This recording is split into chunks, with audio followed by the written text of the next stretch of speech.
According to a story in The Hollywood Reporter, actor Josh Gad has signed on to play the role of Roger Ebert in the upcoming film Russ and Roger. The film is based on the true story of the unique relationship between Roger Ebert and provocative filmmaker Russ Meyer while they made Beyond the Valley of the Dolls at 20th Century Fox, which released to major box office success in 1970. Will Ferrell is already attached to star as Russ Meyer. Dennis, buy or sell Josh Gad joining Russ and Roger as Roger Ebert? I'll buy it because I'm fascinated with the story. You know, Roger Ebert is the most famous movie critic of all time, and just hearing that he had written this movie that got made, they kind of touched on it briefly in that documentary Life Itself with him, and I want to see how that came to be and how it was on set and how. You know, because there's different takes. Like some people are taking like, oh, that movie's terrible, or maybe it's actually kind of more of an inside type of like comedy, a satire on those type of movies. I don't know. I want to see this movie. And Josh Gad, to me, I remember when he first came out, I thought he was like a poor man's Jonah Hill. But lately I've seen him more and I've enjoyed him, and I've seen that he has a different vibe than that. He just recently, they canceled that show, The Comedians, that he did with Billy Crystal. It's like, he must be good enough if he's on a show with a legend like Billy Crystal. Canceled. Yeah, it was canceled. But I didn't watch all of it, but I watched enough episodes to realize, hey, he's actually a decent He's getting comedian. good at getting his shows canceled. He also had that one where he's like the president's son. 1600. That was terrible, though. Yeah, but he wrote that too. Oh, did he? Yeah, I believe he was like the writer of it. He keeps making fun of that show in The Comedians too. Like they always reference it. He always trying to give Billy Crystal like DVD copies of it and stuff like that. Yeah. That's cute. That's great. Amy Rose? I'm sorry, Josh. I gotta sell this for now, and it's mostly because of how much Siskel means to me. I grew up on Ebert, on Siskel and Ebert at the movies. That is why I wanted to be in this industry. I would watch it with my parents like this, so close to the TV, and just be so excited at them debating and being so passionate about film.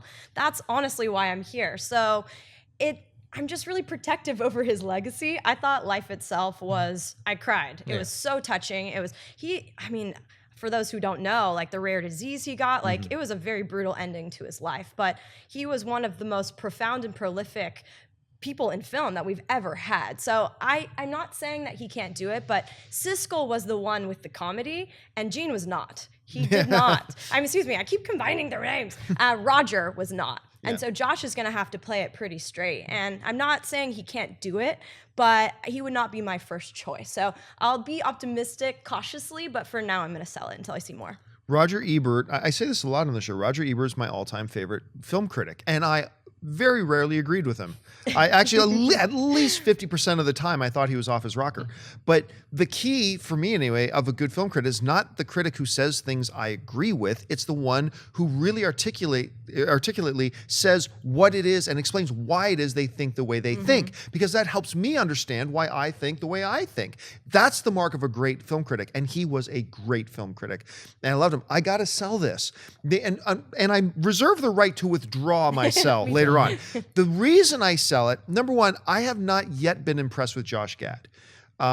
Was he fine as the voice of Olaf in Frozen? Sure, but that's going into a sound booth for a couple of days, whatever. That's different from bringing a full performance. And no disrespect to true voice actors, I'm just saying it's a little bit of a different thing. I'm a little bit worried of a 21 Jump Street approach to this. Josh Gad, Will Ferrell, it feels like a raunchy comedy.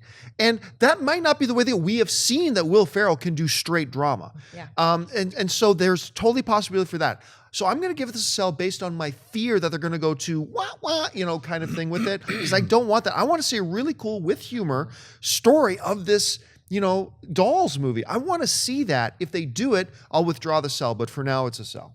I'm going to enthusiastically buy this for many reasons.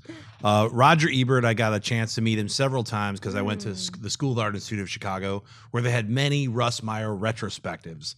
And Roger Ebert would come and actually talk about the films after they would show them. I'm so jealous. Not only the ones that he wrote, he was also ghost wrote a couple, and he's really good friends with Russ Meyer. Russ Meyer even came to the Art Institute. So let's just clear the air. I love Russ Meyer films.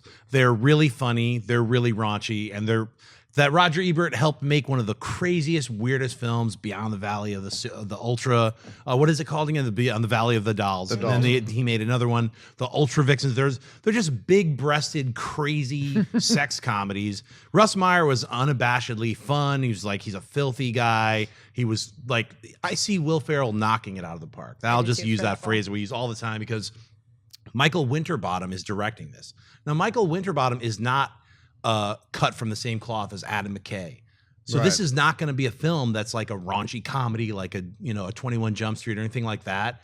It's actually going to, my opinion of it after looking at, you see the body of work that Michael Winterbottom's done, it's going to be actually kind of a serious kind of look at these guys' friendship and the way they work together, making this crazy film under a giant studio, basically saying, we're giving you a ton of money to make a really weird, crazy sex comedy. Yeah. So I think Josh Gad is also a really underrated actor because he hasn't gotten the thing that will actually put him over the top. I think him playing Roger Ebert will put him over the top. I saw him in Book of Mormon where he first came up, and he was incredible in that role. The guy can sing. He's a really good actor. I think he can sing. Yeah. I heard him do some stuff for some advanced stuff at D23. They showed us clips of him and Luke Evans. Since they couldn't show us a trailer, but they had him and Luke Evans sitting together, starting to sing "Oh What a Guy That Gaston," and the two of them sang it together.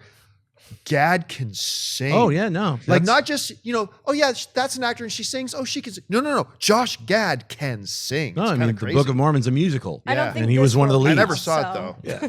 No, I'm just saying, give credit where credit's due, man. That dude's got pipes. Did you see Wish I Was Here? Zach Braff's film.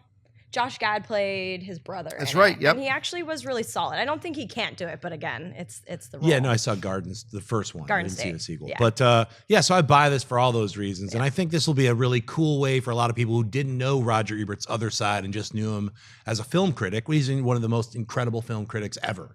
But this is this other side of him that he truly loved, and no one really knows about it. So I'm looking forward to seeing people embrace this weirdness. You brought up something else that reminds me of a reason to be enthusiastic about this.